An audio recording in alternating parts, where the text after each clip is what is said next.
Hey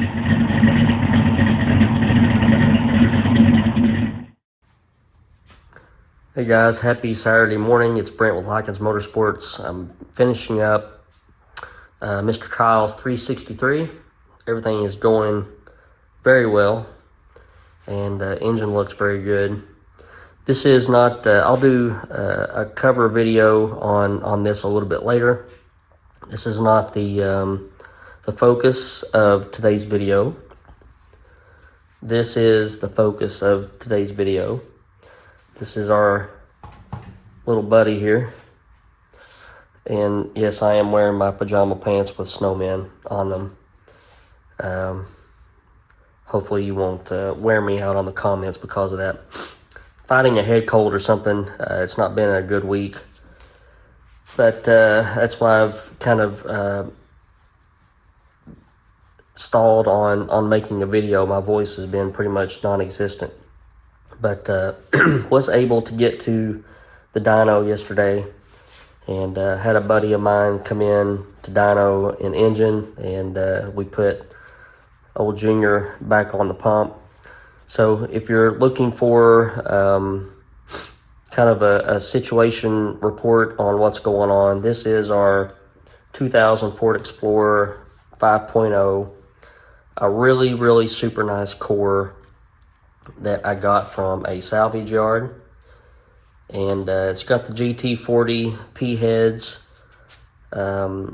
stock bore and stroke. Obviously, I don't think the engine has ever been into. Everything was really clean.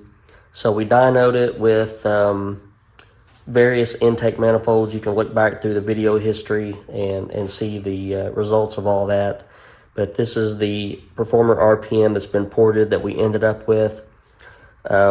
With this configuration, that intake manifold and the stock cam, we ended up at about 287 horsepower the last time that we took it to dyno.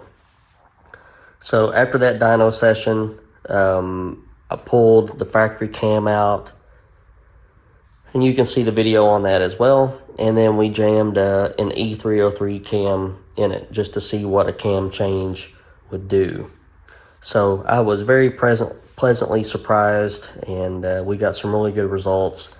And even when we just looked at the cam change by itself, the engine did really well. And then we were able to pull out some tricks to get a little bit more horsepower out. So let's take a look at some of the dyno sheets. Oh, here's a video of the engine running. You probably won't tell much difference between it and the factory cam because it's idling at about 1300 RPM. But it didn't sound much different, but the performance was a whole lot greater.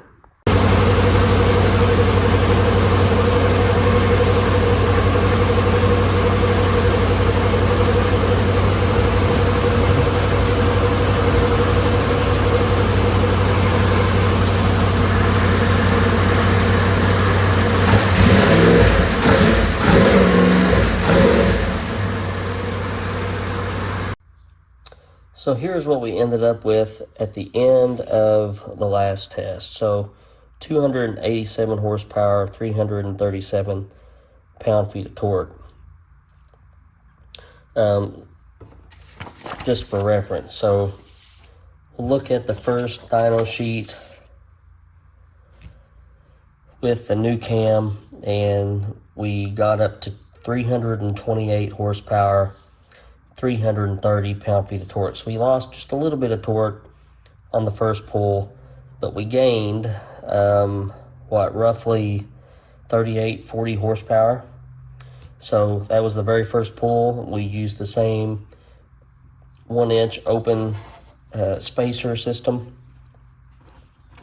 and then we'll start thumbing through here and we'll start watching the horsepower go up. So 1-inch super sucker, we went from 328 to 333. Look at the torque though. We went from 330 pound-feet to 351 pound-feet. So 1-inch super sucker, it worked really well for us this time. Air fuel ratios were touch on the lean side, but for the most part through here they were in good shape. Remember the last time we tried the super sucker, it went really rich. So must be that the engine's pulling harder on the carburetor this time. So 1-inch super sucker. So you guys, some of you all have been saying turn them upside down, try it. So we did that. 1-inch super sucker upside down, we gained about 5 horsepower, but the torque went down quite a bit, 6 or 7 pound-feet. That works sometimes. We have ran the super suckers upside down before. It doesn't always work, and you'll see here in a few minutes that it didn't work for us again later on when we try something else. So 337, 344, we did the 1-inch super sucker upside down and used an air cleaner base, so just a spun aluminum air filter base that we could pull the inlet from the hood, which is the supply air to the engine, down on it. So we got 341 horsepower, 345 torque. Let's see here. And then we went to, I had bought a Holley 650 just to try. And so our next test was a Holley 650, and we put the super sucker back on the correct way. Horsepower essentially didn't change, 341 to 341. Our torque went up just a little bit, and the carburetor was spot on right out of the box. I didn't touch a screw on it. Everything was really nice on it. And we continued with the 650 throughout the rest of the session. So if 1-inch is good, 2 inches is better, right? So 2-inch super sucker, 347 horsepower, lost some torque, but we gained a good bit of horsepower. So I don't know if I would trust this 347 number. The way that these dynos work is that at the top of a pull, when you're letting off the load, sometimes it'll flash a little bit, but I would consider this 345 number to be solid. So we did gain some there.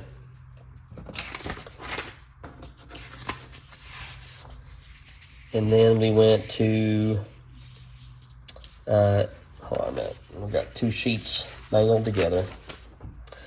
So from the 2-inch super sucker, so if 2 inches is good, 3 inches are going to be better, right? So 3-inch super sucker, somewhere around that 349 number and 350 torque, so doing good. And then if 3 inches is good, 4 inches is going to be better. So 2-inch open on the bottom with a 2-inch super sucker on the top, and we cooled the water temperature down a little bit. I think that was our best torque number throughout the session, 355 pound-feet, 348 horsepower.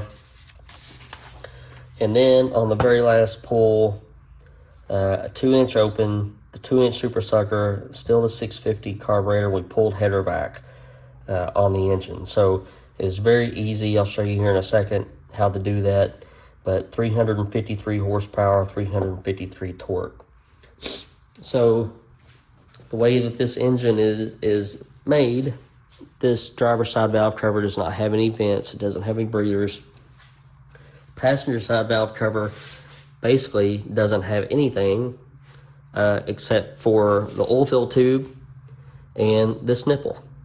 So if you notice in the dyno pulls, I was basically running the engine with the oil cap off so it could vent any crankcase pressure. So at the very last pull, when we use that header back, put the cap back on it, we hooked the hose from this nipple to the header, and essentially pulled a little bit of vacuum on the engine, and it liked it.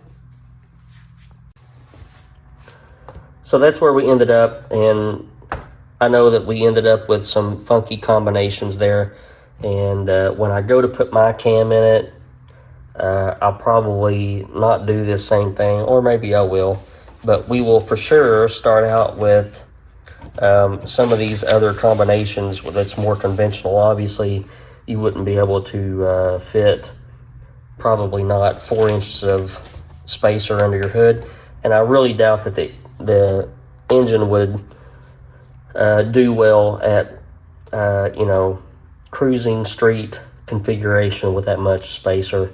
I think it might hurt a little bit of the manners down low. But when we get the other cam in there, we'll try some of these other combinations. The 1-inch super sucker upside down and that sort of thing, just to see where the differences are between the E303 cam and my cam. So I'll show some pictures here. I didn't take much video except for the video of the engine running.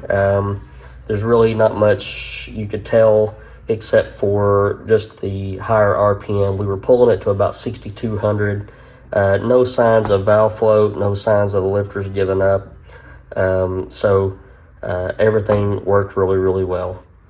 Hope you guys are doing well, and just thought I would update on the project and show you what's going on. We should have another cam here in a couple weeks, and then if I can get some spare time, I'll swap it out. Hope you guys are doing well. I'll talk to you soon. Bye.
So I wanted to show you one last thing before we head off.